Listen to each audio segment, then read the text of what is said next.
Hello students, this is the second video for exercise 4.3 on circles. So let's look at the standard transformations of the equation of a circle. And this is a bit easier than transformations of some other functions. All we really can do with the circle, since we're going to keep the radius the same, obviously you can change the radius, so just a larger or smaller value for r, but assuming that that's staying the same, really all we can do is move the center. So instead of being at the origin, we could move the whole circle a units to the right if a is positive, or a units to the left if a is negative, and then we can also move the entire circle up b units or down by b units. And let's just have this is a diagram from the textbook. So if we've got x take a squared plus y take b squared equals r squared, then the radius is still r. All that's happened is the center of the circle, which was there, has moved a units to the right and b units up. So not too challenging. Okay, here's a question for you. So I want you to work this out on your own and then see if you get the correct answer. So the equation of the circle with center, -2, -4, and radius square root of 2 is. So stop the video, choose A, B, C, or D, and explain to yourself why you think you're correct, and then check the answer against mine. So that's the basic equation for a circle. Oh, by the way, I use H and K for the center of a circle. That is very, very common in a lot of textbooks and with a lot of, at least the older math teachers, rather than A and B. I don't know why we use it. That's just the letters that I've always used. So that's the basic equation of a circle. So in this case, H is -2 and K is -4. Okay, which is what we have there. And of course, if you got X subtract -2, and the radius is r squared, or the radius is square root of 2, so r squared is -2 squared, which is 2. And x take -2 is x plus 2. Y take -4 is y plus 4. And the radius is 2. And that's the answer. And that means I am going to circle D is the correct answer. Okay, let's move along. Okay, once again, stop the video, work out the answer to this one. What's the equation of that circle?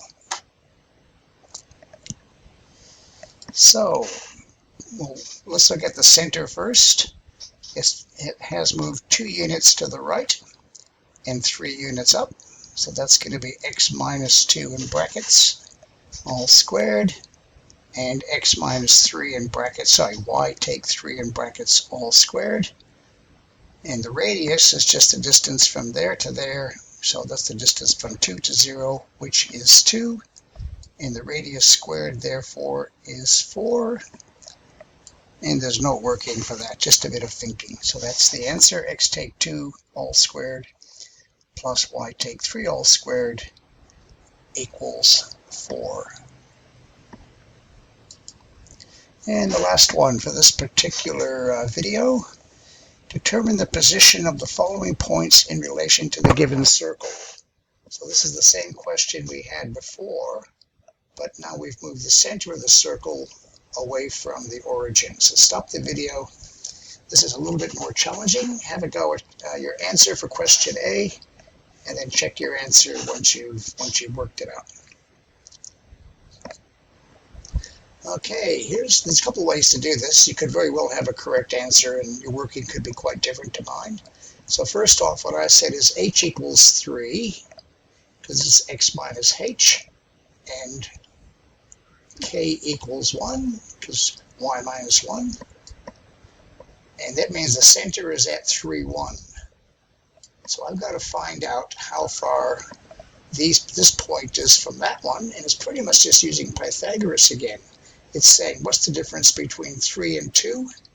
What is the difference between 1 and -1? And of course, because it's Pythagoras, you have to square them. and see if that is bigger or smaller than r squared. So I'm going to find the distance squared between that point and the center of the circle. So I just plug in the numbers. So it's 2 take away 3 plus -1 take away 1. Okay, that gives me that when I do the calculations inside the brackets. And I find that d squared is equal to 5, but r squared is equal to 9. And therefore d squared is smaller than r squared. And that basically means that that point must be inside the circle. Have a go, please. Not right now, but on your own. Have a go, say, at question B.